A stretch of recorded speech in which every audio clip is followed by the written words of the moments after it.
we get started and anybody else pops up, I'll let him out of the waiting room. Like I say, kind of a short meeting today. Max, you want to lead us in a real quick prayer this morning? Okay. Today I wanted to mention that a week ago, last Thursday, was National Prayer Day.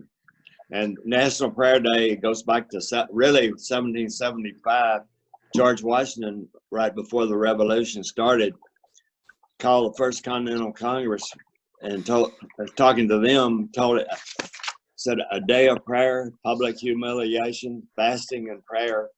Indeed, our freedoms saw a National Day of Prayer as a fitting observance. So Congress in 1952 passed an act making it the first Thursday in May, signed by Truman. And George Washington had a prayer for that. So with that in mind, let's pray. Lord, may your goodness and your love be present among us today.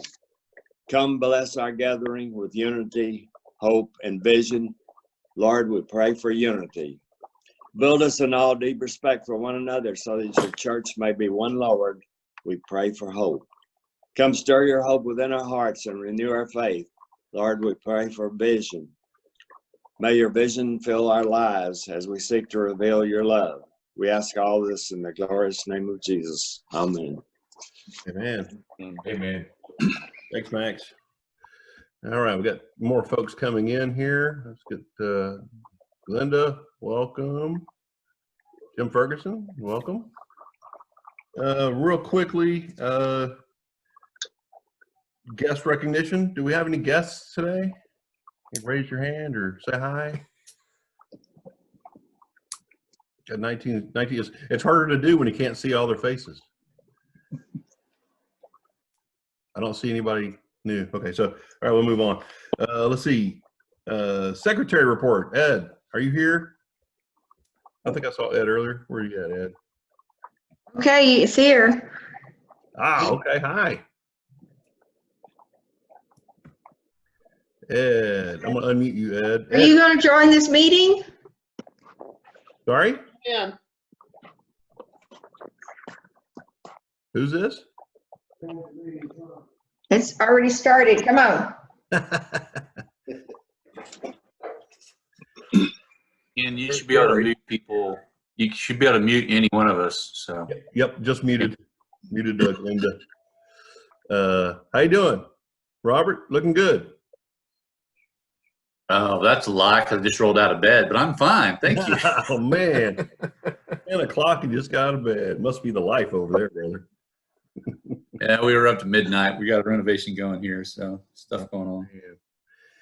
All right. Well, glad to have you here. Good to see you. Ed, do you have you have anything you want to talk about? No, not a thing. We're doing good. We're getting people on. Okay. Well, good. I guess no news is good news. Gary, here, I'll mute you there, buddy. There we go. Okay, good, very good. Jim Horton's not here today. We have about $4,600 in the bank. Nothing really big going out. We have not gotten any of our funds from new membership yet, and he wanted me to ask Jim Clements, our state secretary, if he had any updates for that. Jim, do you have? They should be going out this week and next week, so they should be arriving very soon. That comes from the treasurer, not from me, so. Okay, sounds good. All right. Let's see. Wayne, I don't believe Wayne's with us today. He's getting 66 bags of mulch from the Boy Scouts delivered right about now. So he's a busy guy. So we'll talk to him later. That's Gary Chapel. He's here. Gary, how are you? Pretty good, thank you. Nothing new on OES. We're still on hold. So I don't know when we're going to start up again, but the VA is pretty conservative about letting people in, as well as the Army. I understand. Very good. How are you doing? Hanging in there. Still vertical. Good. All that matters. Plus. Hey, Gary, did you see, I copied you on that note back to the VA. Did you see they're looking at holding a virtual meeting? Yeah, possibly. I got that and I responded to them. So I'm, you know, being my age, I'm free anytime in June. That's nice. I wish I could say that. Fair enough. Well, at least you're employed, Ed. That's good. Yes, definitely. Definitely. All right. Is Shidon here? Or Shidon? I don't think Shidon's here. We don't have any color guard things happening either, unfortunately, although we did meet at the state cemetery, several of us, to do a musket firing for a video we're going to have to do, or Kathy at the DAR is doing. We're not able to go and do our Memorial Day ceremonies this year as the lockdown has been extended till June 1st. So what we did is we met out at the state cemetery and did a musket firing and a couple of videos out there. And we got the cops called on us by somebody walking down the street that thought we were shooting each other or something. I don't know what that was. Yeah, it was crazy. I even got a phone call from a lady that was mad because we scared her dog. So, anyway. I'd like to add a couple of comments on the Memorial Day service. Yeah, Kathy Thomas is doing the video, and we didn't ask Max to come out because you don't have a uniform, Max, so we brought Tom Jones up from the William Hightower chapter. He's well, I don't know if he's actually what's the religious sect? Anyway, he's got a great outfit that he wears with his hat and his wig, and he did the benediction. And then a lot of the other ladies came in from the different DAR chapters and gave various prayer services. The video should be finished by next Thursday, and as soon as it comes in, we'll get it out to everybody so you'll all be able to see it. We'll get Sam to put it up on our website. But it'll be down around 8 to 10 minutes probably, trying to put it all together. And that's what I was asking Max to give me the names of the 2 members of our chapter that passed away this last year so we can mention them and in our service. Also, I got an email today from Jim Doherty, and he's wondering if we have anything else to submit to him for the next state magazine. The state newsletter comes out quarterly, and the only thing that we really have done was this video session. So I've asked Kathy to send me still photos that she took of most of us there. She took a photo of different people that were giving the service, and the main thing I want to extract from those photos will be our chapter people that we'll send off to Jim Doherty, and he'll do a write-up on that. I'll send him a copy and everything. But if anybody has anything else that they think is significant that we can send to Jim Doherty to put in the next issue, he has nothing right now. He's basically looking for content material to put into the next newsletter. So if we're able to provide a screenshot, say, Max, your face is too big right now for the screenshot, but if we could provide a screenshot, somebody take a screenshot of Kenny there with his shiny top, then we can send that off to Jim and put together a brief summary of our effort to do our monthly meetings using Zoom, and that's what a lot of the other chapters are also doing. But unfortunately, nobody else very seldom sends anything to Jim Doherty. If you've looked at the last 4 or 5 issues that have come out, the majority of the content is about the Patrick Henry chapter. Right. So if you got something to send to me that you can give me a little storyline on, I'll get it off to Jim Doherty and we'll get it added into the next issue. Very good. That's wonderful. That's it. Thanks, Jim. Hey, real quickly on the Memorial Day deal, General Shooting was able to complete his video, and that is to Kathy, so she can splice it in. For the benefit of the greater group, Jim Clemens asked me to record a message in uniform as a Texas Guardian. Well, I'm still active in the Texas Guard, so I can't self-nominate to be their spokesman. So I approached my boss. It's a one-star general out of Troop Command, and he agreed to get approval from. I mean, they do this all the time. They're flag officers, so it was much easier for him to do it. He got approval and recorded a clip for us and sent that over Great. to me and Kathy. So we'll put that there. And if you want, I can take a screenshot of him in there if you want a picture of a flag officer in the explanation. We could probably type up the transcript if you want. Really. Well, type up the transcript and a screenshot. Yeah, if you can get me a picture of him, that would be great. I'm going to take from Tom Jones his entire benediction. I thought it was an excellent benediction that he gave, so I'm going to have that printed by Jim Doherty for the newsletter with a picture of Tom Jones in his Quaker outfit. Quaker, that's what it was. Yes. That's what it was. Things Come to my mind sometimes. Very good. It's just for the record, though. I don't think he's a Quaker. I think his heritage hails back to Quaker. He just thinks it's a cool outfit. I think, yeah. He Well, looks it is good. a cool outfit. He looks good. He delivers a good. Jim's a Quaker.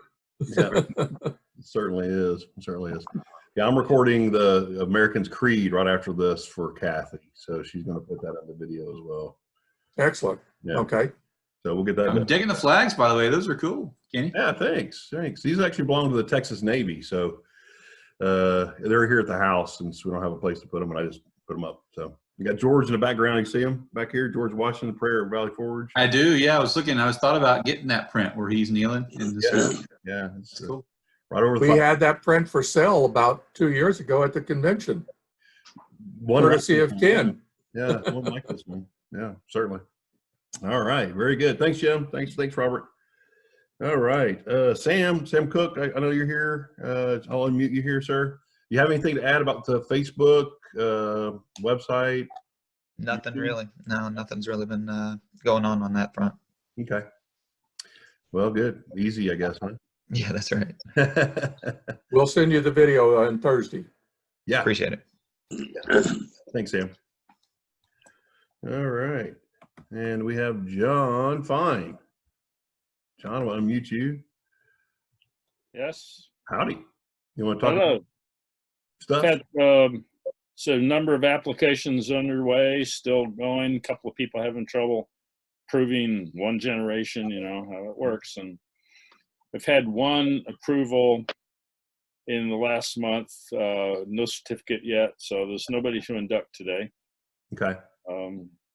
And I'm wondering about the whole process. If we want to do a video online Zoom, whatever induction, we'll, maybe discuss that at some point. Yeah. I personally would like to do it in person. Yeah, I agree. Yeah, I think it would mean more to the inductee as well. So I think so. we'll I think see. so. Maybe And- we'll have a massive one sometime, when everything's freed up more. Yeah, when they open the log jam, we're going to get a whole bunch of Yeah, there's a log jam at National right now. The Jack Mugley is not sending applications to National, and until they give authorization, they even stopped mail through New Orleans to National. So, and they're processing some applications that they have in hand, but it's not real fast. I guess it's mostly limited staff. Mm-hmm. And so on. So it may be a while. Jonathan Toon has been coming into office a couple days a week. Okay. And he is trying to process them. I just picked up 30 more that came in this week. Very good. And I haven't looked at them even. I've been kind of lazy because That's there's what not me much. in putting together applications right now. I'm not really putting big priority on it. It's just doing it and getting them ready. And I don't think Jack needs more mailings. No. So Gotcha. it works. It's working. It's going. However it can. Well, we'll get it back to normal hopefully real soon. Right. We'll see. Yeah. We'll see. All right. Thanks, John. Hopefully Anybody else? hopefully the Saltgrass will be reopened. I think John or Wayne sent out something about that for another meeting, that they have reopened partially. So it's possible we could have another meeting there next month. I'm hoping so. I'm hoping so, definitely. Yeah, that's the one that we go to, the Texas Navy there here on 183, right? Right. Right, that's the one. Okay. Yeah, I haven't heard anything about the one up in Lakeway, so I hope they're still in business or open over there. There's a lot of places are closing, so hopefully they haven't closed. If you guys do decide to do an in-person meeting next month, can we try to maybe stream it on Facebook or something like that so that people that don't want to attend can still course. chime in? Absolutely. I think that would I'd also like to suggest we not only stream it, but we record it to put it on to our website, so people that can go onto the website can see what we did at the meeting. Yeah, so if you stream it on Facebook, it actually will record it. So you can actually just download it from there, or we could just link to Facebook. So we can do either or. And then, so yeah, we could just download it from Facebook and then re-upload it onto our YouTube channel. There may be restrictions on social distancing and all that stuff at the restaurant, and it might be interesting to think about a live meeting being officers only, and or something like that. I don't know if that would be necessary. We'll see what the governor says as far as opening Exactly. up for percentage. Right now, it's still 25% of capacity, but that's supposed to change in 2 days. There's supposed to be an update. Hey, based on their demand structure, how many people's actually coming back to the restaurant once it's open, they may give us the big area, not have to be crammed in that side area. True. Right. Yeah. Give us the whole restaurant. Right on. Yeah, that's a great idea. Let's do that. Absolutely, if we can. All right. Anybody else have anything to add? Raise your hand or jump in. We have to get started with speakers again soon, and unless Gary is going to mess up today again and not get this one through, I can use him 3 months in a row. We can do section 1. I've got some in there, but I just really haven't got anybody in the Yeah. kitty or the hopper, because you don't know. I'll have to admit that I've been thinking for a while of doing a talk about one of my ancestors who was part of the Lexington Concord thing. He was there at the surrender of Boston.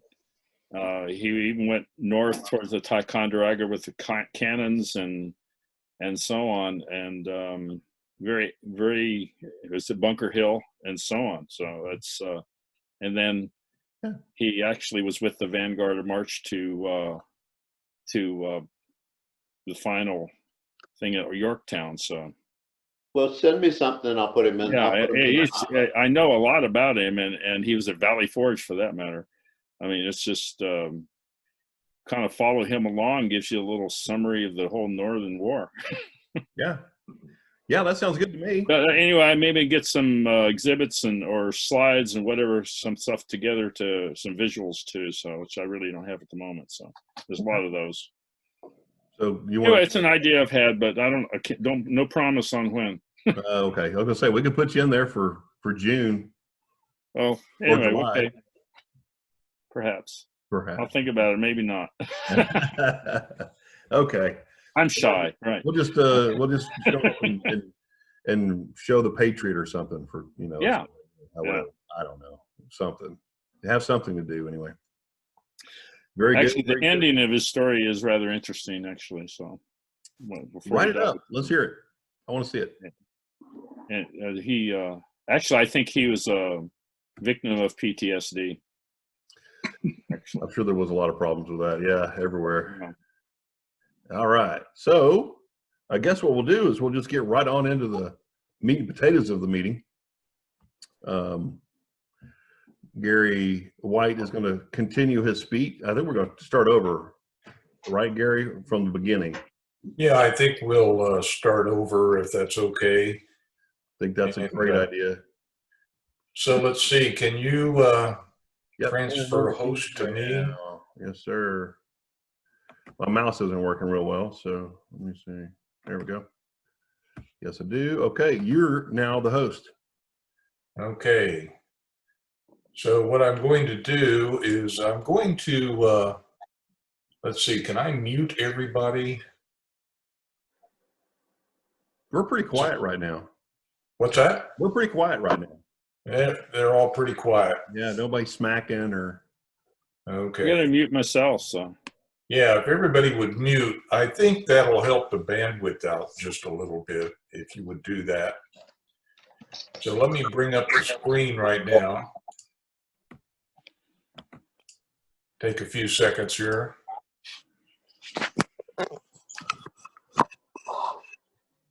So for just Ken, are you seeing the screen okay, Ken? I am. Okay, I'm assuming everybody else is seeing this.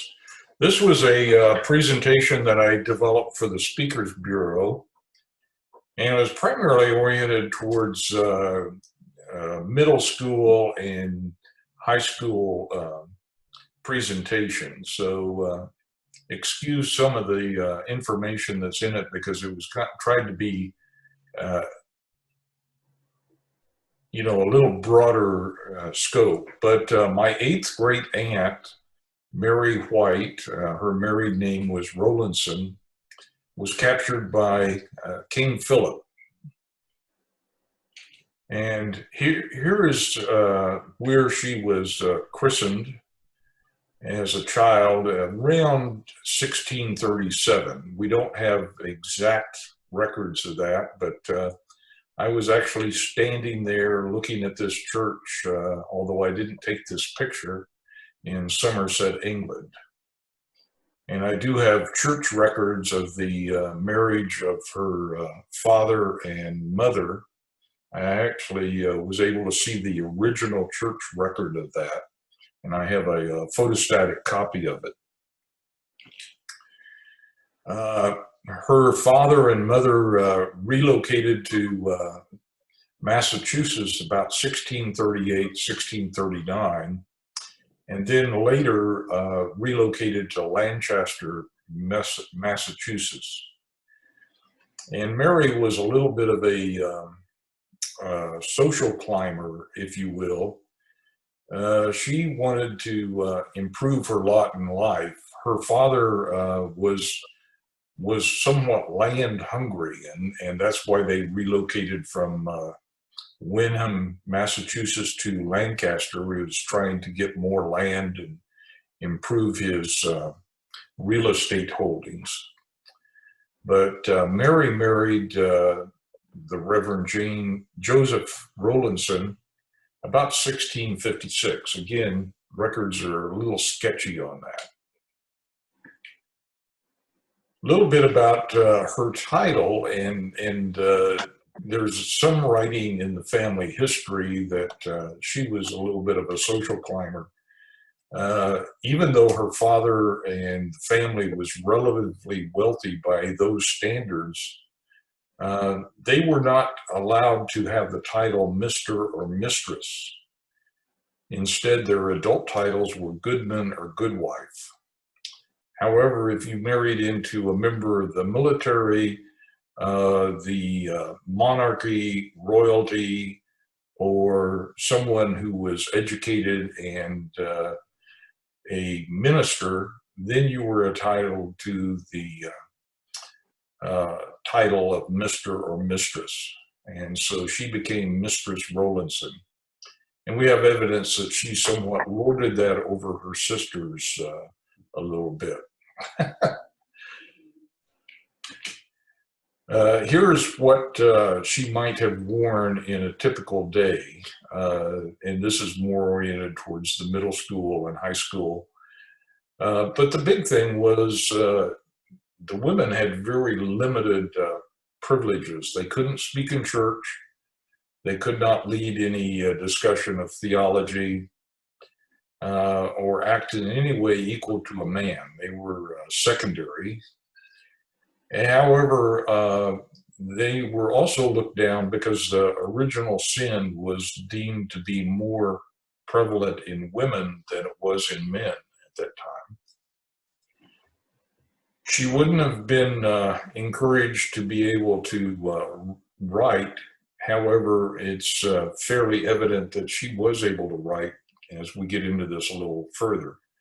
But she was supposed to be the spiritual leader of the children in the home.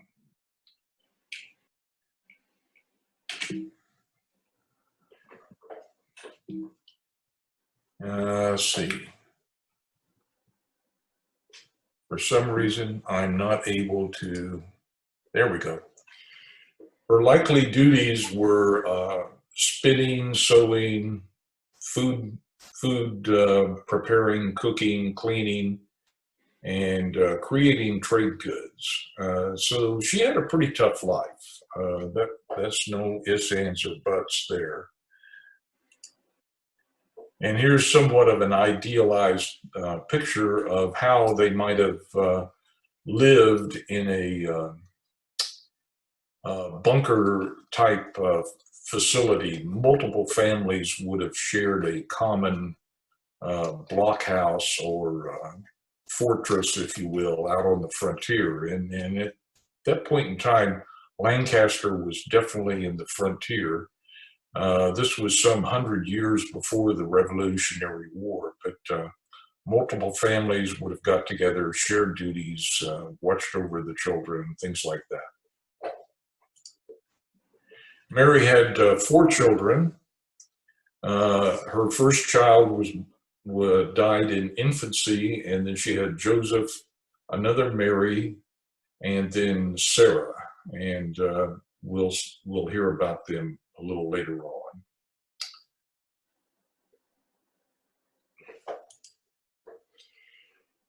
This is a map of Lancaster and where the actual battle, if you will, took place. And if you can see that the Rowlandson House is pretty much in the area of D. And we'll see that this is an area where the houses or the fortresses or the bunkers or however you wanted to call them, they were spread out quite a far distance away. And when the Indians would attack, or when they felt like that they were under danger, they would go to the common garrison areas and try to seek safety.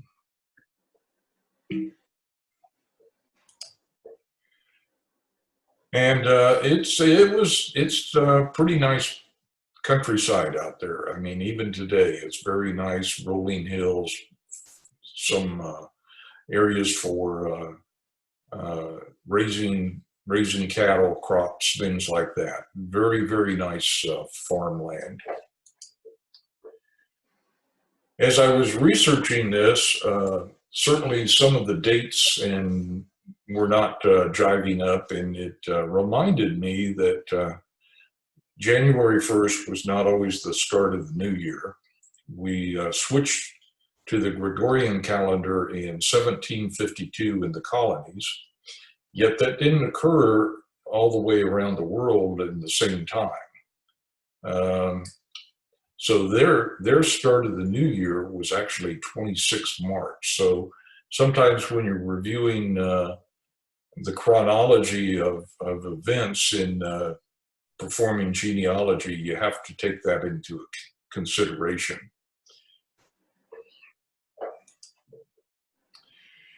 And again, it was on the frontier. It was about 50 miles west of Salem. There were rough inhabitants, people that were looking to expand their wealth, capture new land, trying to improve their lot in life. There was about 300 people involved in 1675 there. Ensign John Divell, whose wife was Hannah White, who was Mary's sister, and Captain William Curley, whose wife Elizabeth was also a sister. So she was in some of the hierarchy there. Her father, Patriarch Goodman John White, he was the overall richest landowner and nominal community leader, if you will. There was a lot of hostilities going on in this time, colonial oppression and royal authority, not only of the Indians, but also of the colonialists. There were royal charters given and taken away. There were English laws and religious dominance that didn't sit well with everyone. The Indians felt like that there were contracts made and broken and in general unfair treatment. And there was overall discord over land ownership. Many of the families in Lancaster had indentured Indians working as servants or some other kind of work, and they weren't called slaves, but they were very, very close to it. And we'll get into who King Philip was in a little bit, but we believe that, or at least I believe, he likely had information from the Lancaster Indian population as to what was going on, because some of the maybe more friendly Indian population, they did communicate with King Philip and his army. So who was King Philip? He was, his Indian name was Metacomet, and he was the chief of the Wampanoag tribe. And he was very anglicized. He tried to live in peace. He adopted a British name. He tried to assimilate with the colonists as much as possible, bought English, European clothes in Boston. Yet he became very dissatisfied over the land use and the expansion and other things. A little bit further on, he was shot and killed by what was commonly called a praying Indian in 1676. And that's how he met his demise, and that's how the uprising kind of fizzled after they lost his leadership. But he wasn't the only leader going on at this time. And what is somewhat interesting is in the Indian domain, it wasn't just a male superiority. There were actually, and he had to seek and achieve some agreement with one of the strongest women chiefs that was in that area, and that was Weetamoo. She was the wife and of the Sachem of the Wampanoag tribe. And again, she initially favored peace, but she believed that King Philip's brother had been poisoned by the English, and so she threw her support into fighting the colonists, and she joined forces and allowed her tribe and the tribes that she had influence over, which was considerable, she threw her force in with King Philip.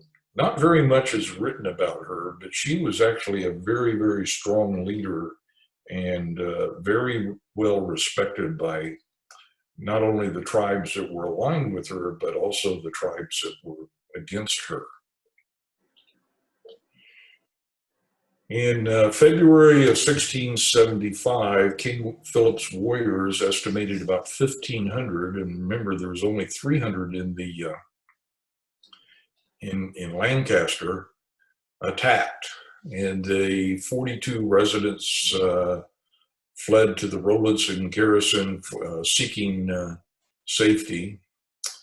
And Mary and her daughter were shot and wounded, and I've got a little bit of a narrative here that's actually out of Mary's book. So I'm going to start. These are actually Mary's own words. Quickly, it was the dolefulest day that ever mine eyes saw.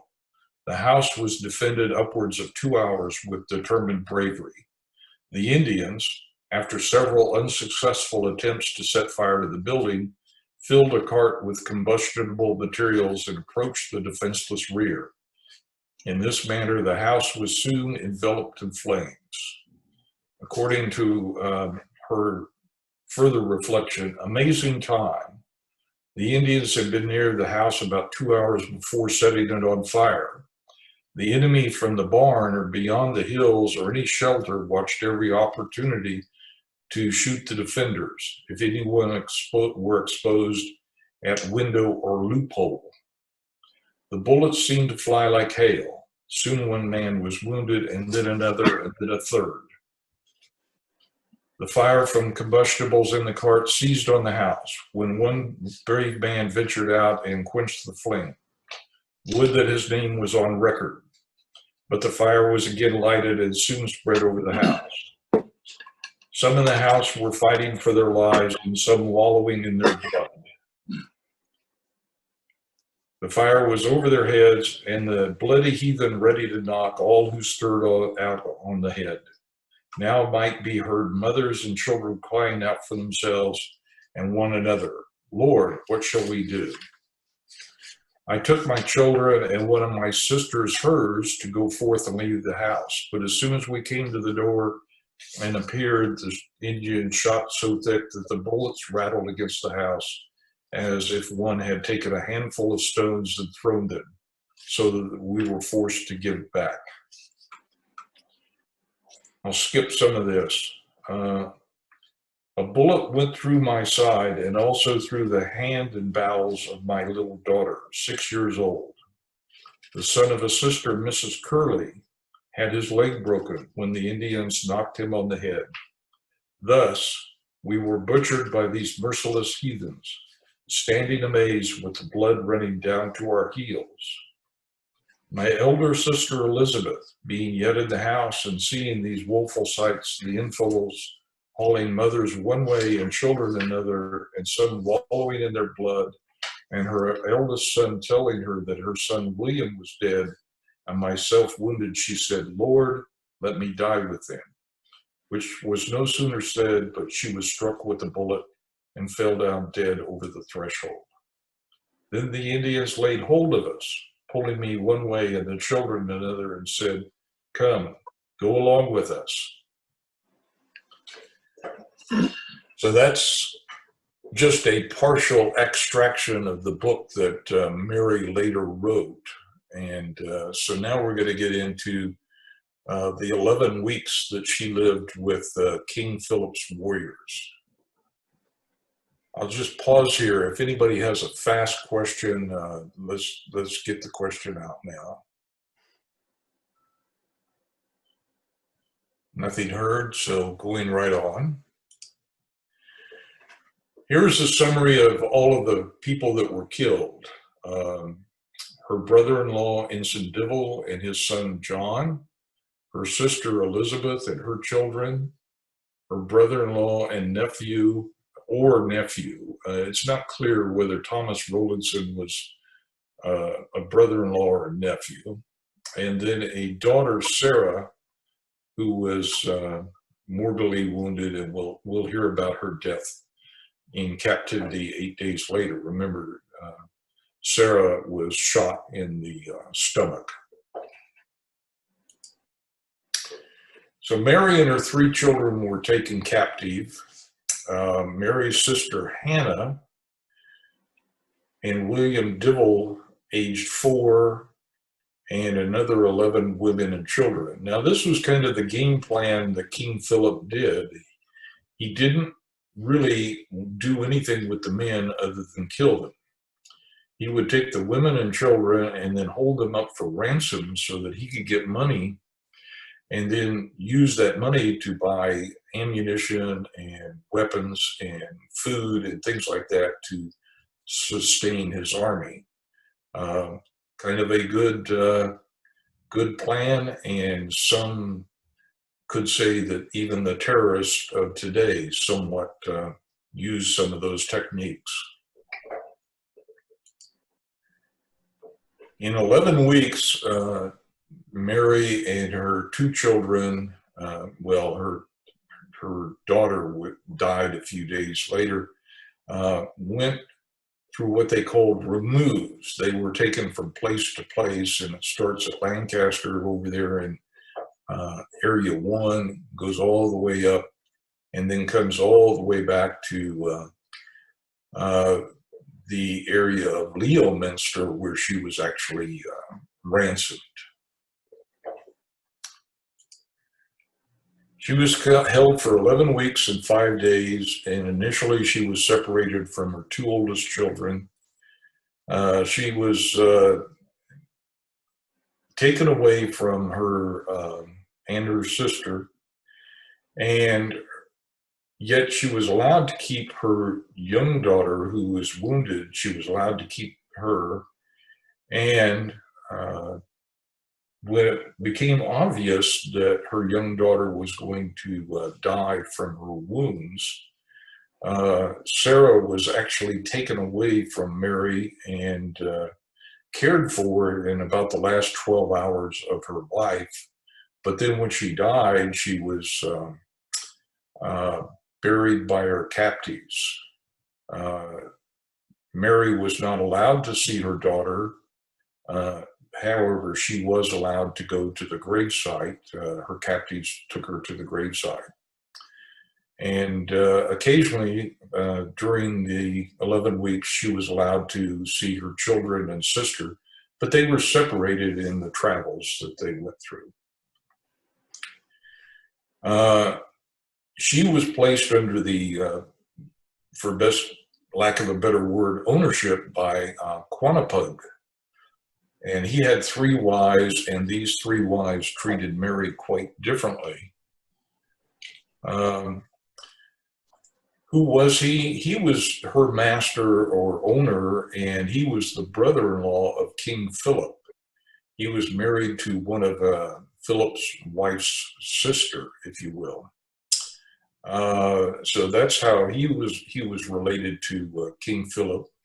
He was very kind to Mary, but he was in the leadership structure of the war going on with the colonists. And so he was traveling quite a bit and left Mary into the care of his 3 wives. Not a good thing, as we will find out.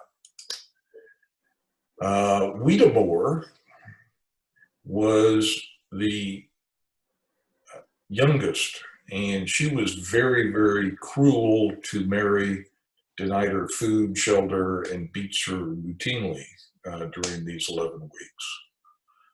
Onyx was the oldest, and she had the most very kindly to Mary and supported her considerably.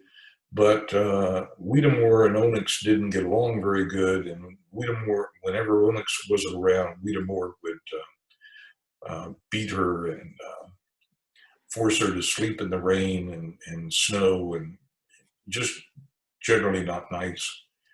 And the third wife, we don't have a lot of information on her, and I don't know her name. I've been trying to find that out, but so far been unsuccessful. Now, Mary was a very pious, religious woman.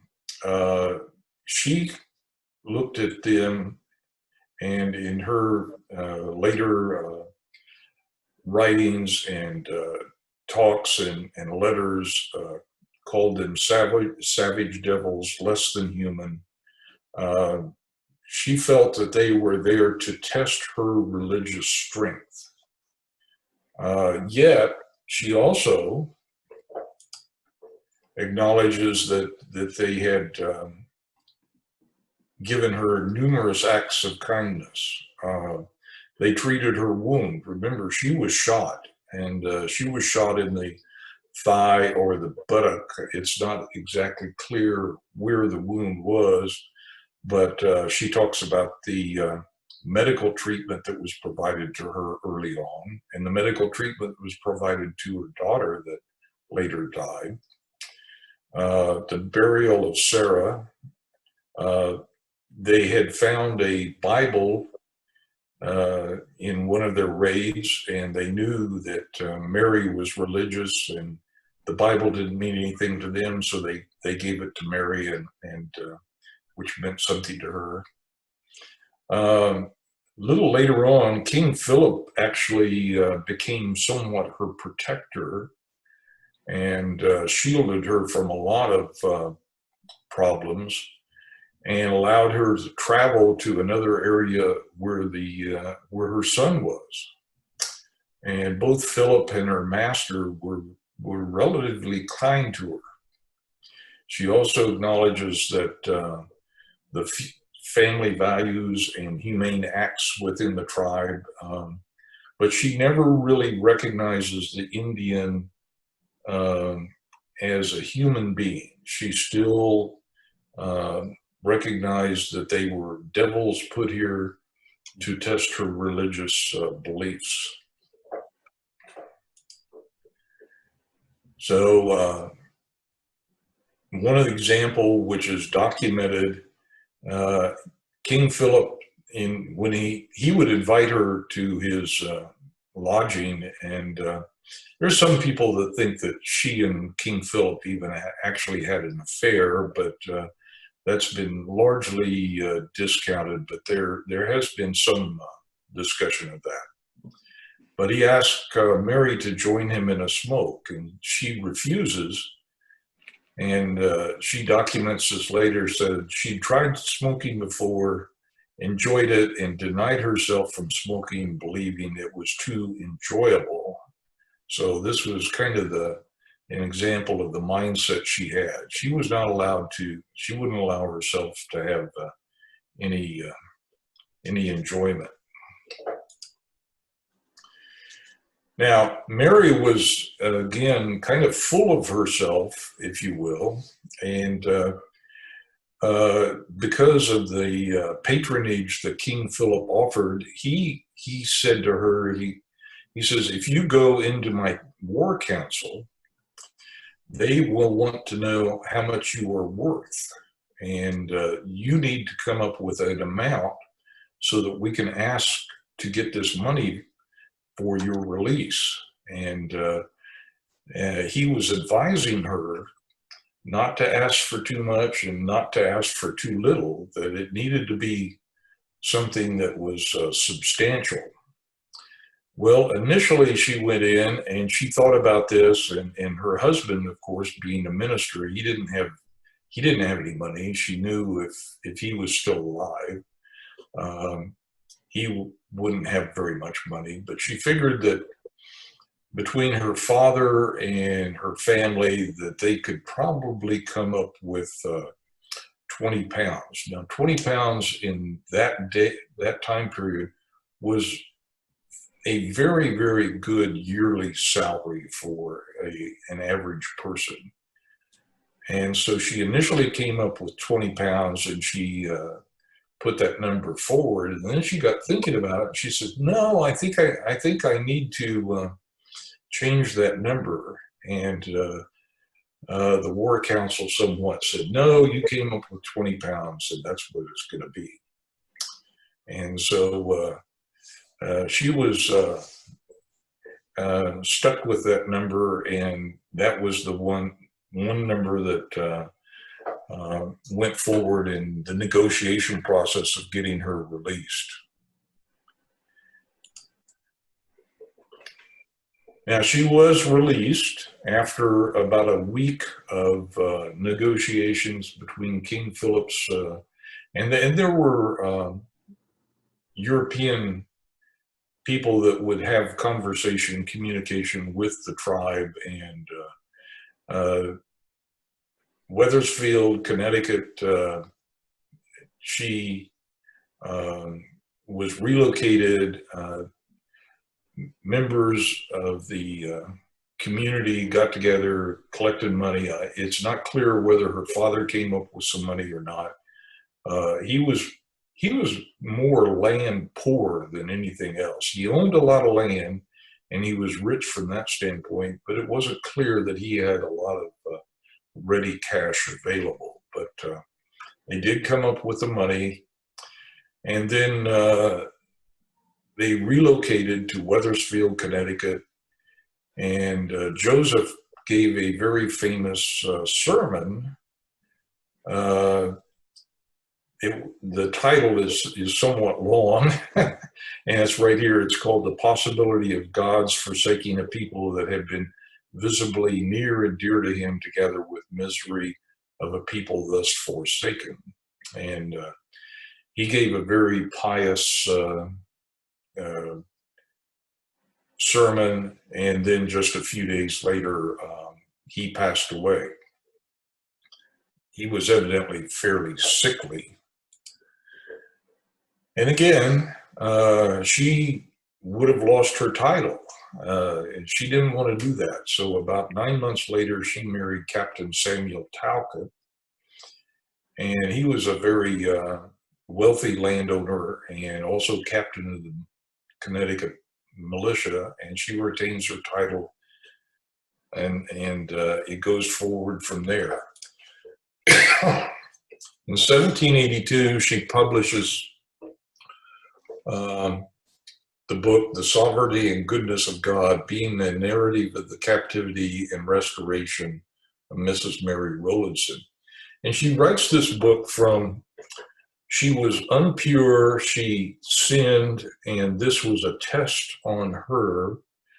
And she doesn't really get into any of the political land ownership issues whatsoever. She writes it from a very religious standpoint. But there were 4 printings, and they were printed in New England and in Europe at the time. It's considered by some to be the first American bestseller, if you will. Here's a copy of the one of the printings, actual printing of the book. And as I said, it indicates her Puritan piety, and still she was very negative towards the Indians, and even though she lived with them for 11 months, she believed that her captivity was all overall God's plan and a test of her faith. She doesn't get anywhere into the European transgressions against the native Indians, as well as some of the monarchy transgressions against the colonists that was going on at the time.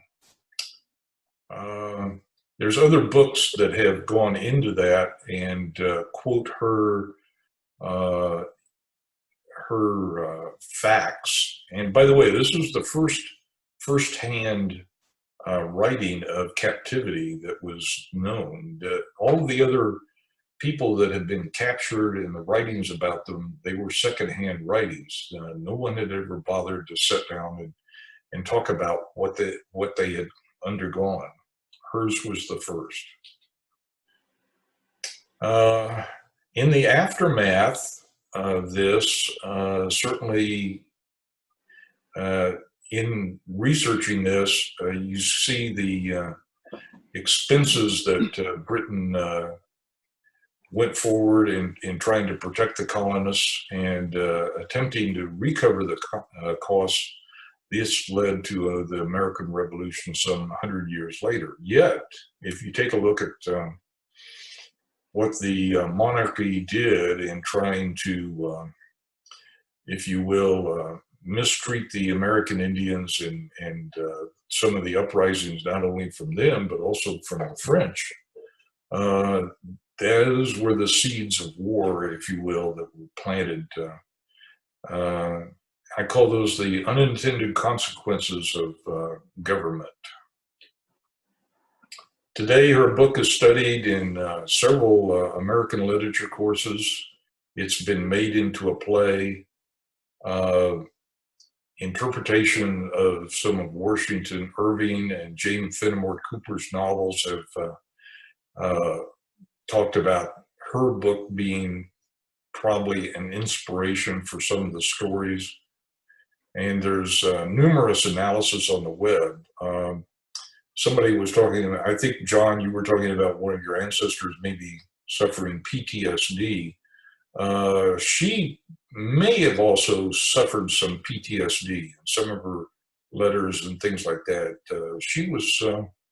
She was conflicted, certainly, by everything that she was put through. And it is kind of interesting to see what's going on in her afterlife. There's in Lancaster, there's the Mary Rowlandson Elementary School, still exists, still, I guess it'll be in operation again once the COVID-19 is under control. One of the best books of New England in this time period is called Flintlock and Tomahawk by Dr. Leach, Douglas Edward Leach, and I've read that cover to cover. He discusses her book, the one that's on the right, and he goes into a lot of the political land ownership, all of the various tribes, and how King Philip was able to get power, and it's certainly a good read if you're interested. And that's it from here. I think I need to stop my screen share, and I should be visible, I guess. Yep. Are there any questions? Let's see. Do I need to turn it back to you, Ken? Yes, if you can. How do I do that?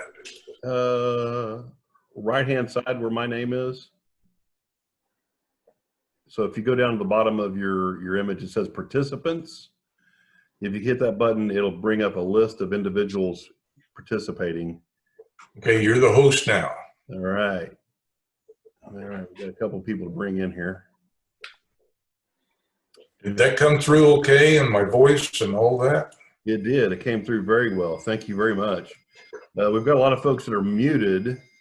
If anybody has a question, go to the bottom of your video and you can put your thumb up or give a clap for reactions, or unmute your mic and ask away. I think it was fantastic, Gary, personally. Really well done, and what a life she led. My gosh. Amazing. Very good. Thank you. Gary, this is Wayne. I thought you did excellent. Really good job. Thank you. Wayne, Thank you, good to Wayne. see you. Thank you, Ed. Good job. I really enjoyed it. Yeah, it makes me think about the experiences of a lot of line of my family that originates from back there in the same area, pretty much, and what they went through, King Philip's War, etc. They had hard lives. They certainly did. It was tough times. Well, Gary, do you have one of our chapter coins? I do. Okay. Because I normally do. we would give you a little, a gift for giving us a speech or a presentation. I was going to give you one of the coins. I've got to find something else for you now, I guess. Money's always accepted. All right. Joking, just joking. It's in the mail. Don't worry about it. So, Ken, I have a few extra George Washington coins here that we can donate to. that sounds good. That sounds good. Thanks, Jim. Anybody else have anything you would like to add before we call this a Gary for the presentation. Did you that? If you have something to add, please unmute your mic and give us your opinion or your voice. I do have a question. Maybe this is for Jim. Okay. what's the status of the convention this year? The current status is we're going forward. That's still over 2.5 months away. And nobody has made any further decision about it. So I'll keep you informed as soon as I hear something. Thank you. And so I talked to Blair as well. The plan, if you guys are tracking on your part of the color guard, the plan was to do a weapons introductory and safety course. Prior to that, that's on again. Thursday we'll meet. I think it's right there in the hotel for a class around noonish, or maybe it's up to noon, and then we transition over to the range to actually do some outdoor work. So that's in works, not finalized, but going forward. Very good. Very good. And one other quick note, Ron Moulton has a musket with a whole bunch of accoutrements he wants to sell. So if you're interested in buying a musket, reach out to me or reach out to Ron, because he's got one he wants to offload. All right. Very good. Max, do you want to send us out with a prayer? A brief one. Can you hear me? Yes, sir. Okay. Our Father in heaven, we're thankful for this day again and this wonderful talk we've just heard from our member. Be with us as we leave. Go with us, guide us safely, keep us safe. Amen. Amen. Thank you, Max. Thank you, everybody, for joining us today. It was good to see all of you. Stay healthy. God bless you. And we'll talk soon. Thank you. All the best. Thank you, everybody. Ken. Well, thank you. Thanks. See Stay y'all. safe and see you later. All right. Y'all take care. Thank you, Ken. My pleasure. Thank you. You did good.